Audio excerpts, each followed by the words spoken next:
Yes, now we are recording. Sorry, I misspoke, but yes, next slide. Okay, great. Could you go to the next slide, please? Thank you. All right, so safety contact. Fall is a beautiful time of the year for nice long walks, but wet leaves on sidewalks like this morning can be treacherous.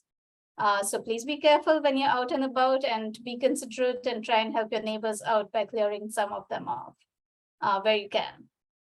A few other housekeeping items to start us off.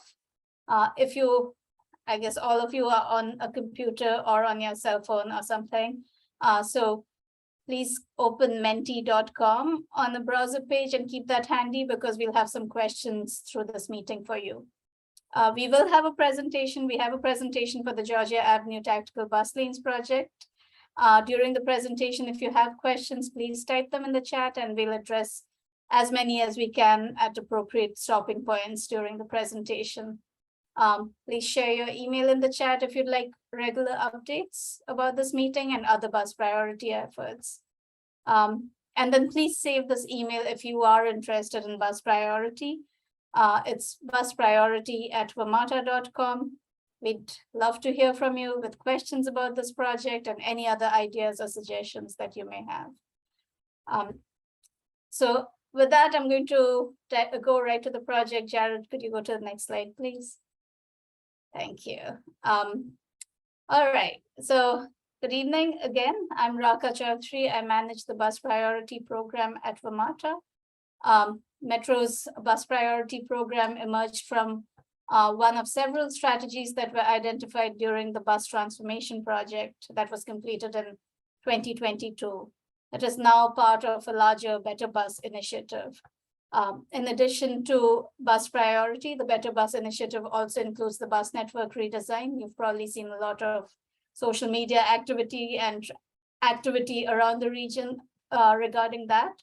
But battery electric buses is also part of the Better Bus initiative. Facilities, garage modernization, improved amenities for bus riders, as well as better customer information. So today we are excited to share the details of our first bus priority bus lanes project. I'd like to introduce the multi-agency team that has got us this far. So we have Anekwenze Obwe, who is the project manager from Metro, and he'll be walking us through the details of the project. I think we also have Gary Ehrenrich from Montgomery County, and Chris Bishop from the Maryland State Highway Administration. Before we move further, I'd like to invite Gary to say a few words about the project. Then we'll pass it on to Jared from our team for a warm-up Menti question, and then hand it over to Anekwenze to share more details of the project. So with that, over to Jared. Thank you. Sure. Thank you, Raka. Thank you, Raka. I appreciate the invitation to participate. This is an exciting project for Montgomery County. This is part of our bus priority program to include tactical bus lanes throughout the county. We have some we've already built in Germantown, and we're looking forward to working with Metro on this. Montgomery County's role is one of actually funding and implementing the project that's before you tonight. Metro is doing a great job on design, community engagement, and coordination with State Highway Administration and Montgomery County, and we will be taking this information and working with the public as we are tonight, and implementing an appropriate project and building it and operating with WMATA. We also have, as Metro has a Better Bus initiative as part of the bus transformation, we have reimagining Ride On, which in some extent is the same basic project and scope as Metro, but it's for Montgomery County. So for our project, Montgomery County is the lead to redesign and reevaluate all the bus routes in Montgomery County, including those with Metrobus. So for Montgomery County, we'll coordinate with Metrobus, and Metrobus service will be planned in concert with ride-on services. The services that go between Montgomery County and Prince George's County, and other jurisdictions are the lead. Metro is taking the lead on that. So I'm enthusiastic that we have a good participation tonight, and look forward to hearing your comments during the question and answers. I'll turn it back to Raka. Thank you.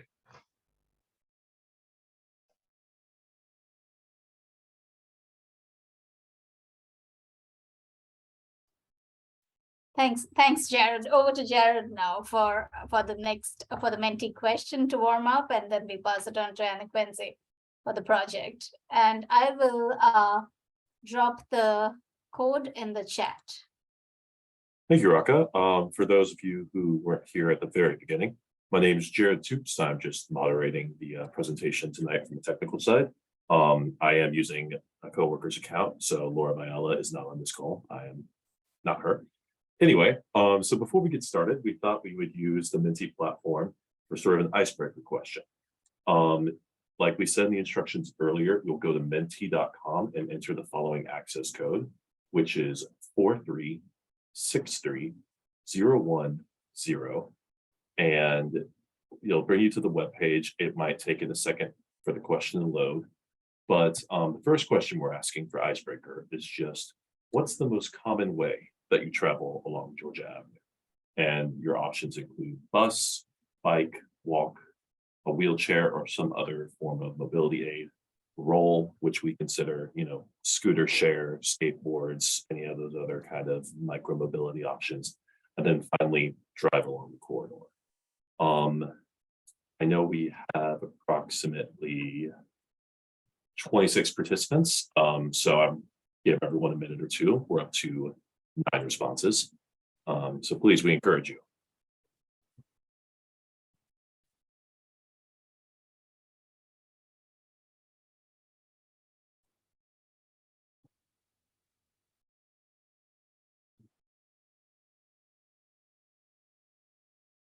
And if you're having any technical issues, please say so in the chat. We are doing a few more of these Menti questions later in the presentation.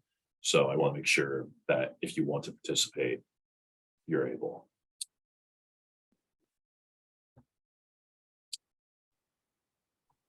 We are up to 13 responses now. I'll give everyone like 1 more minute, and then we will press forward.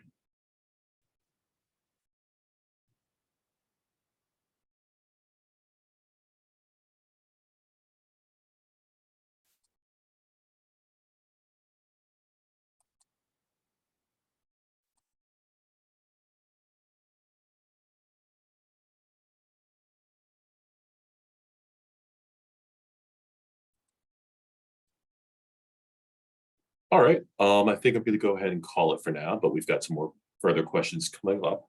So looking at the results of how we travel along Georgia Avenue, it looks like just over half of respondents here drive as their primary way. Oh, look at that, it updates in real time, even better. So just over half of people here drive primarily. Another just over a quarter walk. That's a good high amount of walkability. And then finally, for taking the bus, it's about 1/5 at 20%. It doesn't look like we have anyone here who cycles, uses a wheelchair or other mobility aid or those other rolling modes I mentioned. Thank you for your participation. I'll be back near the end of the presentation with a couple more of these questions. And with that, I will pass it to Quincy, who will be doing the bulk of the presenting today. Thanks, Jared. Good evening. I am Aniquinze Obwe, project manager for this project. We're here today to talk about Metro's proposal for quick build bus-only lanes on Georgia Avenue. Metro operates a number of high ridership bus routes on this corridor with over 16,000 riders a day, which connects to the greater Washington region through Silver Spring Transit Center. At today's meeting, we will discuss the project goals and objectives, project details, schedule, and next steps. The primary goal of the project is to design an approximately 1 mile long tactical bus lane demonstration project along Georgia Avenue. The project will also accelerate implementation of bus rapid transit corridors in Montgomery County. And finally, The demonstration project will help build a stronger partnership between WMATA and Maryland jurisdictions in providing frequent and reliable regional transit connections. Since the summer of 2021, we have developed a great rapport with our partners from Montgomery County Department of Transportation and Maryland Department of Transportation State Highway Administration. Our initial work involved looking at numerous bus corridors in the county to identify congested areas that would benefit from bus lanes. Go to the next slide. So why tactical bus lanes? What are they? Tactical bus lanes are quick build bus lanes that only use red paint and signs. Because there are fewer materials and no digging underground, it takes less time to implement the bus lanes and bus riders see benefits faster. After installation, bus lane demonstration projects can be modified and improved pretty easily. These projects also support Metro's Better Bus and sustainability initiatives and Montgomery County's climate action plan. Before I go on into more specifics about the project, here's a video that provides a general overview of tactical bus lanes and how to use them. And give me 2 seconds. I realize I need to share sound for the video to work. Apologies for that. Share sound. Okay, here we go. Welcome, and thank you for taking the time to learn about bus lanes, a strategy from Metro's Bus Priority Program. This video will provide a brief introduction to bus lanes and how they can improve bus operations and the ridership experience. So, what are bus lanes? Bus lanes are a portion of the street, designated by signs and marking, for the use of buses. More specifically, tactical bus lanes are quick build projects that include pavement markings and signage changes to the roadway. They sometimes permit limited use by other users, such as right-turning vehicles. The hours of operation can be 24 hours, daytime only, or peak period only. Bus lanes are typically located on corridors with frequent bus service and traffic congestion, which causes slow bus speeds and can cause buses to be late. Tactical bus lanes, or TBLs, do not involve construction, such as moving curbs or repaving. So how are tactical bus lanes implemented? Once a corridor is selected for bus lanes, implementation is quick and easy. It typically only involves applying red paint and installing new signs. Now, let's look at how bus lanes help speed up buses. Without a dedicated lane, buses can be delayed by traffic congestion, leading to longer travel times and unreliable service for riders. After the tactical bus lanes are implemented, buses are able to bypass traffic. Cars are prohibited from using these lanes except when indicated, such as right turns or certain times of day that are clearly specified by signage. So why are we implementing bus lanes? As the bus lanes speed up buses, their travel time is shorter and they arrive on time more often. This can draw new people to use buses or result in more frequent use by existing riders, increasing bus ridership and decreasing the number of cars on the road.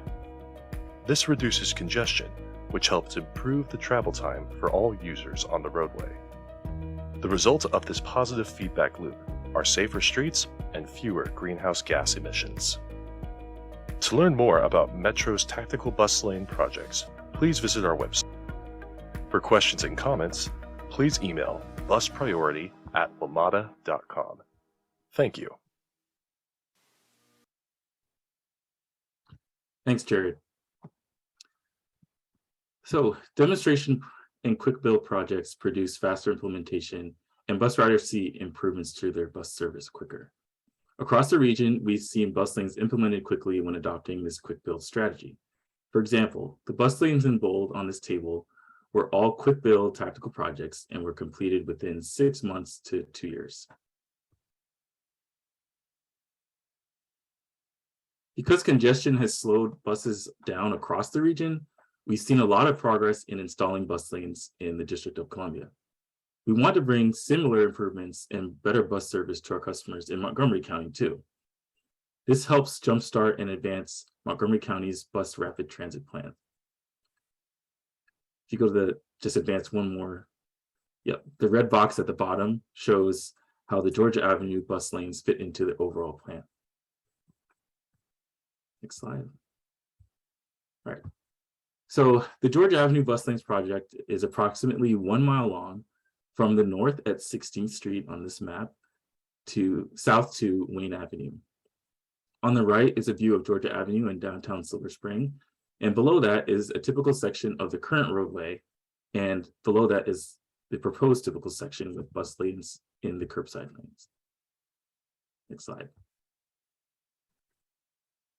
So another reason that we selected Georgia Avenue is that it's one of our highest ridership routes. There are over 16,000 riders a day on Georgia Avenue. This high ridership corridor with multifamily, residential, employment, retail, and entertainment destinations in downtown Silver Spring is a key focus of this project. Important regional connections. It also has important regional connections to the Metro Rail Red Line, Ride-On, Flash, Mark Brunswick Line at Silver Spring Transit Center. I also want to highlight that bus speeds are between 5 to 9 miles per hour. And if you all drive this corridor a lot, you know that the speed limit is actually 35 miles per hour. So our buses are moving a lot slower than they could be. Next slide. Bus ridership along Georgia Avenue is predominantly people of color, many of whom are low income. During the pandemic, the importance of buses to communities of color and for our low income riders and transit dependent riders became even more apparent. Our goal is to make bus service more reliable for our customers who rely on buses the most.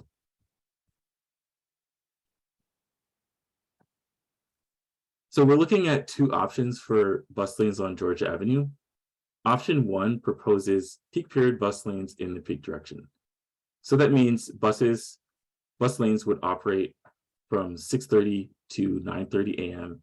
and 3:30 to 7 p.m. in both southbound and northbound directions. Option 2 proposes bus lanes in the peak period and peak direction only. That means buses will use the lanes from 6:30 to 9:30 a.m. in the southbound direction only, and from 3:30 to 7 p.m. in the northbound direction only. Option 1 benefits riders by improving reliability in both directions, while option 2 only improves reliability in the peak direction. Our preliminary traffic analysis shows there's minimal impact on traffic flow for both options, and there are opportunities to minimize impacts by proposing certain mitigations, such as changing signal timing. Option 1 proposes changes to existing parking and loading restrictions because normally you're allowed to park in the off-peak direction during the peak periods, but we would be using that lane for bus lanes in the peak period. Conversely, there are no changes to parking and loading that would be required for option 2. Next slide. As part of this project, we will be conducting a performance evaluation where we will evaluate bus reliability, speed, and traffic before and after installation. We'll be looking at whether the speeds for our slowest buses increase, which would indicate an improvement in reliability. If medium bus speeds increase, that would reduce overall travel times for buses as well. And another thing that we're going to look at in the performance evaluation is to continue to evaluate traffic operations and see if further changes are needed. Next slide. So the project schedule is above, and we began design in the summer of 2022 and have a tentative construction start date in the summer of 2023. The bus lanes are expected to open in the fall of 2023, followed by a performance evaluation in the beginning of 2024. On the next slide, I'll review the 3 public engagement sessions in more detail. So our next steps on the project after tonight include, you can go back to the next slide, Jared. Sorry. Yeah, it's fine. Our next steps on the project after tonight include ongoing stakeholder meetings and public information sessions. Metro has briefed stakeholder committees and is available to present updates to others if requested. The next summer in 2023, Metro will have a pre-construction update for the public before the bus lanes are installed. Then after installation, Metro will provide an update on the performance evaluation in spring of 2024. All right, to give you a break from hearing my voice, we will pause for another poll question. We'll respond to a few questions in the chat, and then we'll walk through the project concept plans after that. Okay, so this next question will also be on Mentimeter. For those of you just joining us, you'll go to www.menti.com and you'll enter the following access code 4363010. For those of you who already did it, and if you still have the web page open, it should just automatically refresh, or you refresh your browser to the next question as soon as I progress the slide. Let's progress.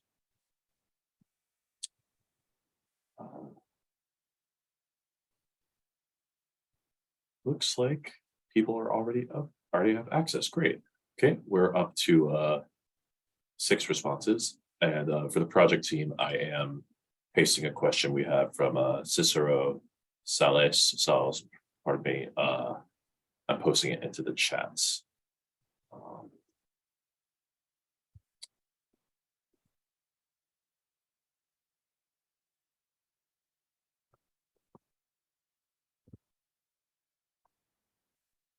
And like I said, we have how many respondents do we have? We have 28 respondents. We're up to 19 poll responses. This is great. So I'll go ahead and give everyone another minute or so to answer.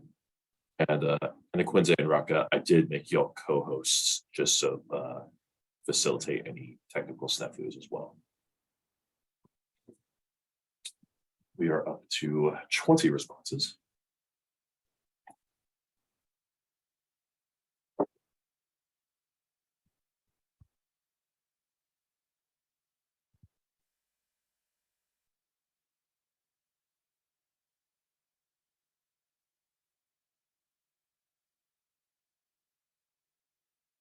Okay, I'll go ahead and push us forward.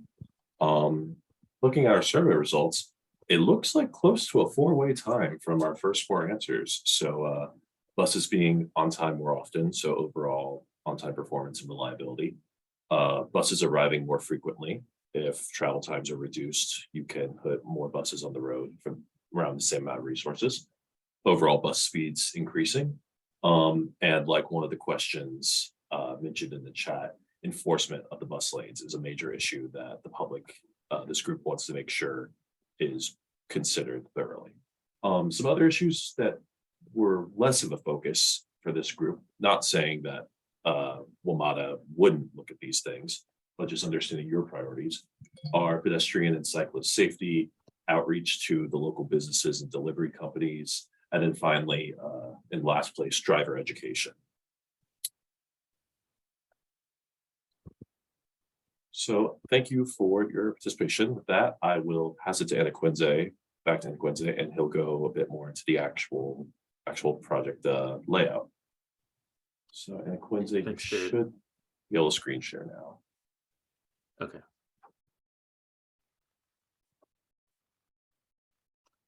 I think you have to make me a co-host.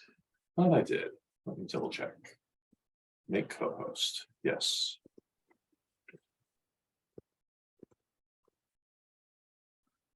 All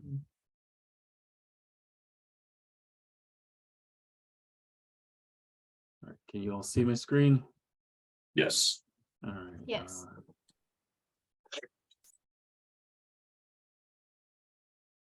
Great. So what I have up here is a roll map of the Georgia Avenue bus lane corridor, and I'm going to go over a quick rundown of what the project looks like in design.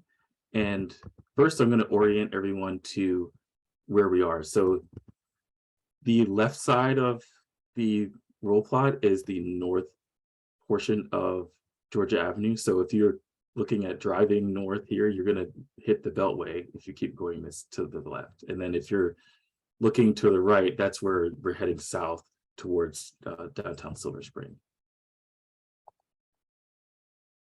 So some of the things that I'm going to highlight here are just mainly features like the bus lanes. The solid red paint is indicating where buses are allowed only. And then the dashed markings, these are points where vehicles can make right turns or pass through intersections. And I want to make sure that that's clear because this is a new feature for a lot of you in your neighborhood and the roadway. And it's going to be key that everyone understands like how this works. Another thing I'm going to highlight is just the signage showing the operating hours. So once we determine what those hours are, we will be installing signage all along this corridor to explain to drivers and users of the roadway when buses are permitted and when driving the bus lanes are permitted. So with this project being not an all day, but a peak period bus lane, there are different times where people can use the lanes. And as I'm traveling down George Avenue, you might see some familiar features of the roadway. This portion is within more of the like residential area of George Avenue. And it's 3 lanes in each direction. And now I'm heading closer to downtown Silver Spring. So here's Spring Street. And this is, as you're aware, a very commercial dense area of the project. And these are the areas where, I mean, all throughout the project, there will be enforcement, but we will be working with Montgomery County to establish the regulations for what enforcement looks like. And I also want to remind folks that these lanes are enforced, or the existing lanes are enforced just for parking right now. So we're working with Montgomery County to, expand and to do that in a way that allows the bus lanes to be used effectively. We don't want to make this kind of investment without making sure buses can move through the corridor. I'm going to pause a little bit here because this is a big intersection, Colesville Road and Georgia Avenue. And this is an area where we've received some feedback that it's definitely important for people to understand what's happening here. This is the terminus point, so that this is where the bus lanes end or begin on the heading up northbound, they end southbound. And most of the buses that are using these lanes, they're going to be turning onto Wayne Avenue and heading to Silver Spring Transit Center. And then in the opposite direction, buses leaving Silver Spring Transit Center are going to make a left from Wayne Avenue onto George Avenue. And a lot of buses are going to make right turns here. So if they're to facilitate that, they can make right turns and so can vehicles. So the bus lane is actually offset in this portion of the project. And I'll hold it there just in case we do have any questions, or if none, I can continue on. Gary, did you have anything to add about the parking question or? Sure, Yeah. yes. I mean, in general, there are parking restrictions in place, particularly between Wayne Avenue and Spring Street. I think that's been previously mentioned. And the county, through our parking lot district and enforcement, enforce the meters that are along that stretch and do ticket cars that are not allowed to park at that time. There was a point in time, if you can remember, when parts of the Red Line were closed down north of Silver Spring, and we needed to do some extra enforcement and create extra bus lanes on a temporary basis, so buses could get to Silver Spring that are connecting Glenmont, Wheaton, Forest Glen to Silver Spring. Under those terms, under that time, we did tow, and it was vigorous, because those buses needed to get through. So we have the ability to tow based on the restrictions and the signage. I don't know whether, that needs to still be worked out. Certainly, one of the options that retains parking on the non-peak side might be easier to enforce. But those are issues that we still have to address as we move forward. Again, we do have enforcement capabilities on the parking meters. Outside of the parking meters, it would not likely be the parking lot district enforcement. It would have to be police enforcement. But there really wouldn't be any particular reason to stop in those lanes because you don't have commercial businesses. And so would have to see and check and see how important enforcement in that section between Spring and 16th will require. Turn it back to the presentation. Thanks, Gary. All right. I've stopped sharing, and Jared, you can go to the next Menti question. All right. Share screen. Screen 2. Okay. Confirmed we are sharing the correct screen. Yes, looks good. So our final Menti question is, if bus service was faster and more reliable on the corridor due to these tactical bus lanes, would you use it more? Same process as the first two Menti questions. If you've already have the page open, it should be refreshing right about now. If you're just joining us, if you go to menti.com and enter the access code on the string on the screen 4363010, you can respond. Looks like we are at 14 responses out of 28 participants. So yeah, we'll give everyone a minute. And I've been very happy with the overall engagement on these Menti polls. So thank you, everyone. I think helps make the presentation more dynamic. With that, we'll give another minute or so for responses to trickle in.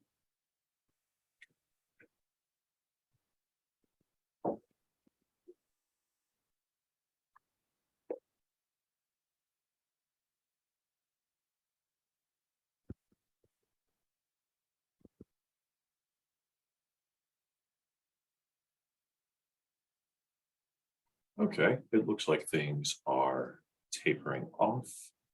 So going to the next slide. There we go. In terms of if bus service was faster, we see a whopping 75%, 3/4 of you said you would take the bus more often if service was reliable and faster, and that's great to hear. About 19% of you said you wouldn't. It wouldn't really change your overall bus ridership habits. And then finally, just 6% of you say not applicable if you can't take the bus for other reasons or whatever reasons have you. With that, I will pass to Enequinze for some final information. And then Enequinze for the Q&A, if you want to continue. I think if people use the raise hand feature, I can unmute them if you want to transition to that Yeah, format. that's perfect. Yeah. Okay. We still So have for some those time of you, left. yeah, if you're on Zoom, you should see near the bottom of your screen, you'll see here,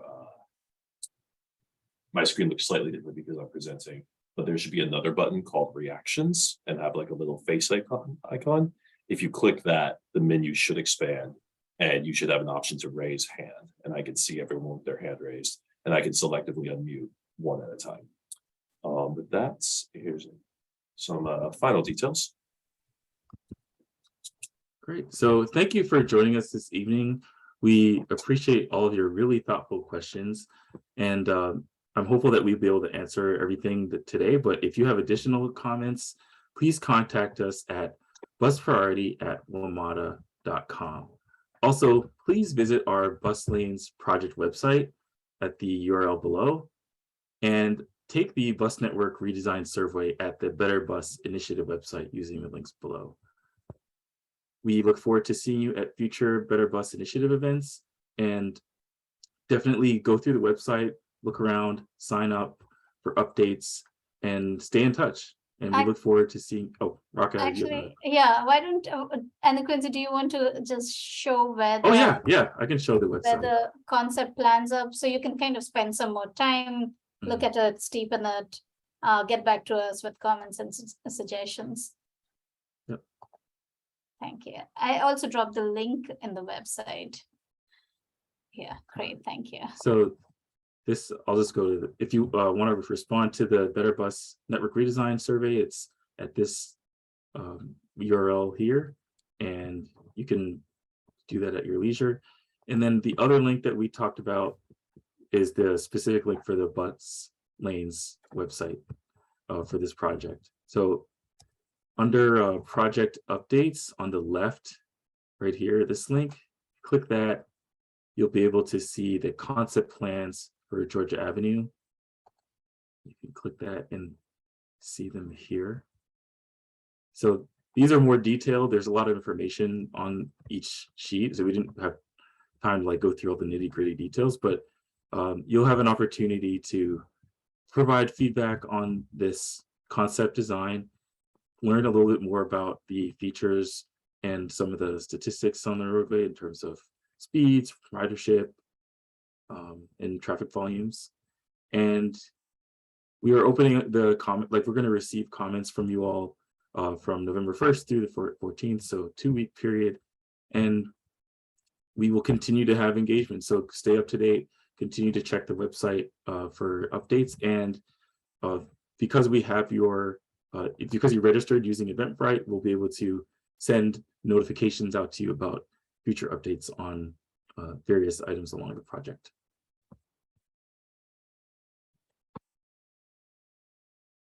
All right, I can go ahead and start unmuting folks who have their hands raised. I believe Robert Michelle, apologies in advance for butchered pronunciation, was first. So I'm going to ask you to unmute, Robert, but you'll still have to actually click the. There we go.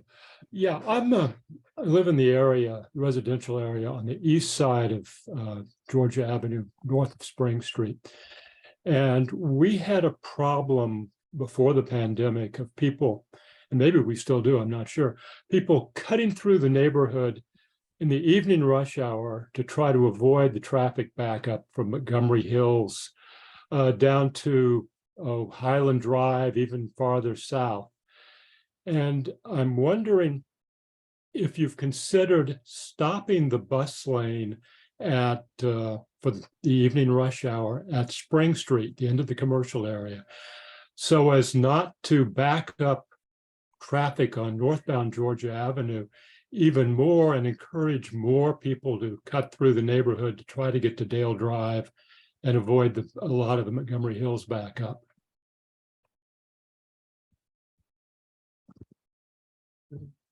Well, thanks for that feedback. I think we can bring that back to our design team, and discuss that a little bit more and understand, how that would work. Just for clarity, the majority of this project is signing and pavement markings. Rerouting traffic for different purposes is not necessarily within the realm. No, I understand you're not trying to force traffic to cut through the neighborhood. Mm-hmm. But as the frustrated drivers have an even longer backup towards Spring Street, they will bail out into the neighborhood even more than they did before when there were 3 lanes available to them. There are only 2 lanes. The incentive is going to be to cut through the neighborhood even more. And I think that it will have a minimal impact on bus speeds north of Spring Street. I mean, the idea south of Spring Street is probably a good one to help buses, but I don't think it's going to help buses much north of Spring Street in the evening rush hour, but it could well lead to more cut-through traffic into the neighborhood because there'd only be 2 lanes available for cars. And Quincy, do you want to take this? Or do you want me to? Well, you can speak to it, Raka, if you want. Yeah, I think so. Robert, thanks for that comment. We understand the question that you're worried about cut-through traffic, And what we have done is a traffic analysis to look at what the simulated impact would be. And of course, that's not perfect, and that's why we have this project as a demonstration project, which will help us evaluate what really happens on the ground. But we did through the analysis, there were a few intersections where we found that it would create it would need some changes. So we are working with SHA to change signal timings to allow more throughput or more cars to go through that intersection. Yeah, the So that will be 16th Street, implemented as part of the design. And that should help alleviate some of the desire to get out of Georgia Avenue. yeah, that would really help, because the way the 16th Street light is timed now, I think it favors 16th Street and causes a much worse backup on Georgia Avenue. So if that could be changed, that could help solve the problem.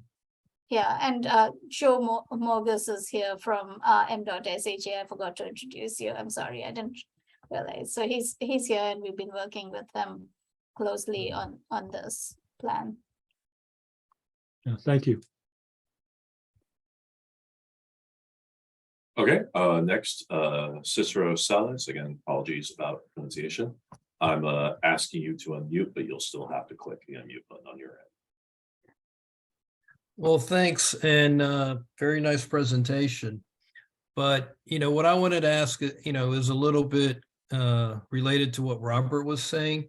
And the reason I asked about the MOEs is I realize we should work towards, faster transit service. And I think, this will be a big plus. However, sometimes, the residents in the county and the community, they want to know how it's going to affect them if they're the ones driving, for instance. So I was just wondering if in your measures of effectiveness, if you could also measure right now the travel time for the autos and what it will be after you've implemented the bus lanes. And the reason I'm saying that, I'm sure the county and other locations are going to look at strategies like these, and it would be nice for us to be able to point to someplace where something has already been done and what the true effects were, rather than just simulation, because simulation, you get all kinds of results, to be quite honest. Understood. Thank you for that feedback. We will be conducting a performance evaluation where we're going to compare traffic and bus volume speeds before and after the implementation. Usually we try to do that closer to implementation because the results are more real, like you're comparing apples to apples. Whereas if we were to look at some of that information in terms of travel times now, it's not as fruitful when we're comparing it to the after implementation phase. So we do appreciate that feedback, and it's something that we are going to look into during the performance evaluation. And we will talk internally about showing some lessons learned from other bus lane projects in terms of travel time and other metrics as well. Yeah, and so Sarah, my fault there, because I'm only thinking about transit and people keep trying to put me back on track with, we've got to think about everything. So I mentioned MOEs of improved bus OTP and reduced travel time, but I know on-time performance and reduced travel time, but yes, we do have a traffic before and after traffic analysis also as part of our scope. So we'll be doing that. So that was my fault in the response in the chat.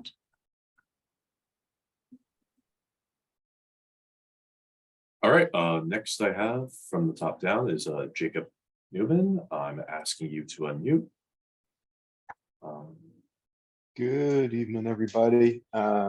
Jacob Newman, I'm the Regional Services Director for Silver Spring. And my question was back to one of the earlier points on communication, education, and engagement. So we have about 28 people on the call. I recognize probably about half of them as either local Silver Spring transportation management junkies and or civic associations or urban district advisory corporation or citizens advisory board members. how do you intend to kind of expand this this outreach? And particularly noting this was something that came up in a recent committee meeting when we were talking about this, that a lot of the people who use Georgia Avenue and in the arterial corridors are not necessarily even Silver Spring residents. So I'm just or as you mentioned, that the ridership is of quite a diverse background. Is there desire to try and diversify the outreach, or are you pretty much sticking to the efforts that were aforementioned in the presentation? So I can speak to that a little bit. Through our future coordination, when we have our pre-construction meeting, we're going to be able to expand our reach in terms of outreach.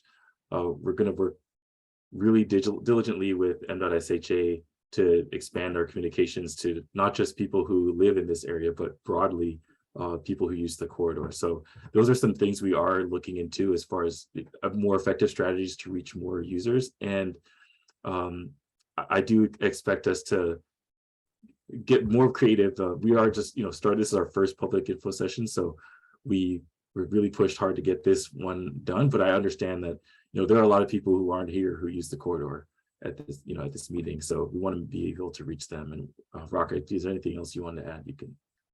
Yeah, I think we've talked about more engagement at bus stops and on site, but closer to construction time, because right now it's too early and for a tactical project where we want to measure the benefits. Oh, Gary's here too.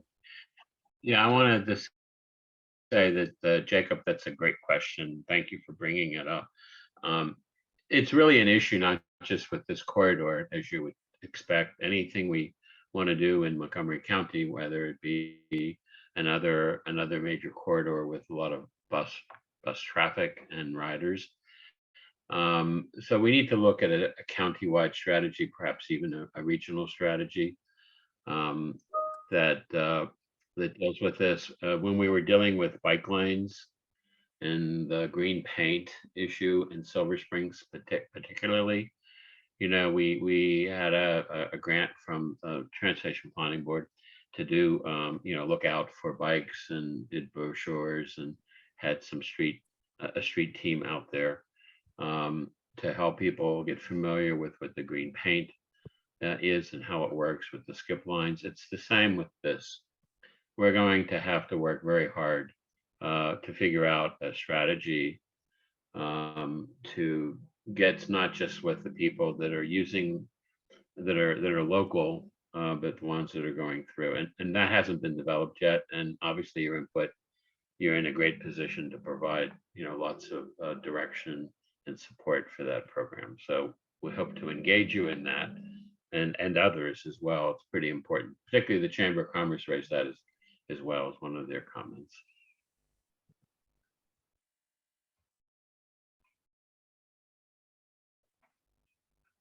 All right, looks like the last hand we see raised is from Jordan. So Jordan, again, you should be able to unmute yourself now.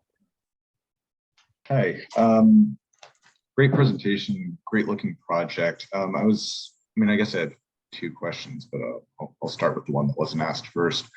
Are there any plans to restrict right turns through the bus lanes, or to at least offset the bus lanes? I'm noticing a lot of right turns that are going to increase, the number of cars in the bus lane, even when it is active, and block the buses and slow down the buses. So are you going to do a little bit more work to try and reduce the number of cars that are going to end up in this bus lane? So I can. Great suggestion. Yeah, I could speak to that a little bit. The design approach looked at the curbside mainly because it's the easiest one to implement, given if we were to look at center running lanes, that would require potential bus stops in the center median, and that requires more construction.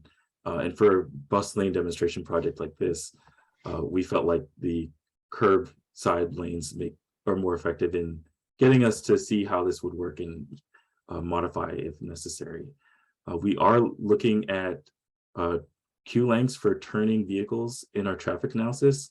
And that's something that will allow us to make adjustments if we need to extend the length of curve of turn lanes, or reduce if we feel like there may not be as many turns in certain situations.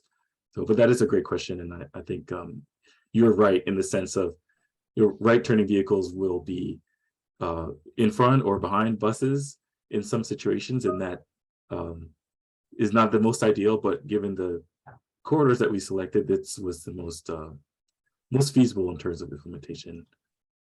Yeah, I mean, looking at these role plans, at least the entry to Ellsworth doesn't seem like it needs a right turn. It's the entry to a road that's already closed off and a parking garage that already has an entrance. From what I'm seeing, people are going to try and turn on Colesville and then just back up into the bus lane through there anyway. So, I mean, maybe this is something that, you know, SHA is blocking for, you know, whatever reason, but No, these are exactly the kind of comments we're looking for, because, you know, just living in the area, you're most familiar with it and experiencing it daily. So this is exactly the kind of comment that we are looking for and hoping, we'll take a look at. yeah. Integrate that segment. I mean, also these should be center running and running 24 hours, but yeah. Well, then it becomes a BRT for the most part, and as you know, and that's obviously a part of the plan in the future. That it's not one of the corridors that we're advancing at the county level. We're advancing, obviously, you know, 355. Yeah. We're advancing North Bethesda Transitway and New Hampshire Avenue and Veers Mill. So we have our hands full with those, and hopefully at some point that what I'm hoping for professionally is that if we can show that there is support for transit priority and preferential treatments, and we do see transit ridership respond and bus speeds respond, then it would be more of an encouragement for us to go further and to see how we can expand the project while we wait for money down the road to look at the BRT. So this is like where we need to do something right away. The buses are too slow. And it's frustrating to be on the bus with all the traffic, and it's really an important element of our program, and certainly Metro is taking the lead. We appreciate it, having the resources to do the engineering and the design and the coordination. Yeah, I mean, just the design of these lanes, you know, as I'm seeing on these role plans, aren't going to actually speed up buses very much. That's the thing. Well, I mean, if we get, I mean, it's a very good point. It's a small corridor per se, but if we can get a couple miles an hour faster over the course of the day and of course of, you know, hundreds of buses, that can make a difference. And so would someone on the bus notice it? Probably not the minute or two, but they may notice more reliability in an area where buses are slow, and they may notice that the bus is going faster than the cars, which is certainly a nice feeling to look out the window and see that, even if it's a few miles an hour faster. I think that's an encouraging sign. Yeah, and I think we should take a look at opportunities. I mean, that's why it's a concept plan. We should look at opportunities for where we could potentially, if there isn't a bus stop, could it then be an offset lane, and the high right turning volume. So I mean, it's great feedback, and it's only red paint on paper right now, so we may be able to take a look at that. Sure. Yeah. I mean, I guess I had a second question if no one else wants to ask. Yeah. Is there any chance of extending this past the peak times? I mean, if these are already parking lanes, that means that and assuming there's the same level of enforcement there is on the DC bus lanes, means there's going to be a lot of there's going to be a lot of parked cars in these bus lanes, because people are, I think, genuinely confused by it or they don't care. So is it possible to just remove that parking? I mean, I think I saw that was like 40 spots, 20 spots. Like there are, I don't know, 3 separate garages within a block of this street that are owned by the county. Is there any chance that those parking spots could just be taken away? Well, of course, there's a chance, but from at least Montgomery County DOT's perspective, initially, let's prove the concept that the tactical bus lane works and gets public acceptance. So And that's a once we get- catch-22, isn't it? Because you have to test to make sure that it works, but it can't work without taking away parking. Like it's a fundamentally Well, that would opposing. We Well, could I enforce think well. you make a good point, but the reality is, I would like, and I think the rest of the team would like to be able to put this in next year, and I'd like to make it even sooner than it's on the schedule. And I can tell you that it would be much more difficult to further restrict the parking and still have the project move forward in a timely fashion. So I think it is a trade-off. That's why we have 2 options. At least during the peak periods to start with. So if your position is that we shouldn't restrict the non-peak direction, we should allow buses to use that as well, because they're still running service and revenue service, and they still need to get through the corridor. That's a very good argument, and that would be the first step. So if we Yeah, well, I move mean, the towards option that I want option, then isn't an parking- option. So Yeah, like the option I want is a longer period of time yeah, and I think Jordan, for these buses that's to be in the bus lanes, or for the bus lanes to be open, and that is not an option.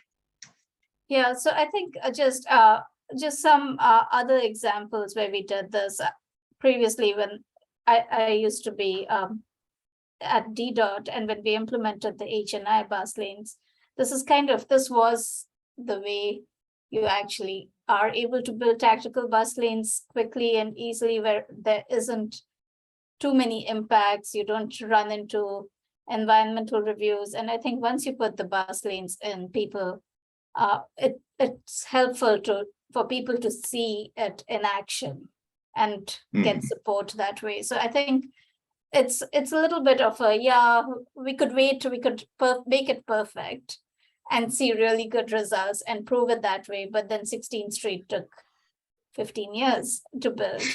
And it got watered down because of the 15 years of planning. So I think as bus priority planners, we totally get where you're coming from, and we agree, but we've got to go in and build something and then win more support for projects that way. Robert's got a good idea, honestly. I mean, you can reduce parking temporarily. The county does have that power. It's more that they just don't want to use it rather than they can't do it. Yeah, I think we could do red bagging the meters. I think Robert mentioned red bagging the meters, and we could do that if it's peak period, both directions. We would have to red bag the meters, and during the. Well, as I said, we did do that during Safe Track. Yeah. And it was very effective, and we towed. It was towed, and we had an agreement with State Highway Administration, because this is their road, not to allow permits to close that stretch of Georgia Avenue during the peak periods. Sometimes, building construction and other things, they want to put cranes in or something. And we said no, during Safe Track, we would prefer that you not grant any additional permits to take a lane up, because we need it for we needed for the buses. And I think we worked out a good situation. I think that worked. But that was a little different situation. It was a crisis. We needed to move those buses because the red line wasn't operating. And, you know, you can do things under those terms, circumstances you might not necessarily be able to do normal days. But we're very much interested in following this up. I mean, it's our goal to get the buses to move as fast as possible, but also to address the neighborhood issues of cut through traffic. I think that was a very good point of a concern. Obviously, we're interested in bike and pedestrian safety. You know, to make sure that people understand how the bus lanes are used, and to make sure that people are aware and they look for them and look out for them. And so, you know, it's a whole complex set of circumstances we have to start planning for. Yeah. All right. Well, I'll stop monopolizing everyone's time, but thanks for the conversation. Hope this project kind of moves forward. Yeah, Thank you. thank you. I think we are at time, and so I think we'd like to, Anna Quincy, you want to wrap up? Yeah, I can close this out. So just to recap, thank you everyone for your time this evening. Really appreciate it. If you want to follow up with questions or provide support or provide some feedback of concerns you might have, email us at buspriority@wamata.com from today through November 14th. And also connect with us at the Bus Lanes Project website at the link included below, and also take our network redesign survey at the Better Bus Initiative website. And appreciate everyone's involvement and engagement, and we look forward to seeing you at future public information sessions and communicating with you as we produce more updates on the project. Have a great evening, everyone. Thank you. Thanks. Thanks, Jared. Thanks, Gary. Have a good night. Bye.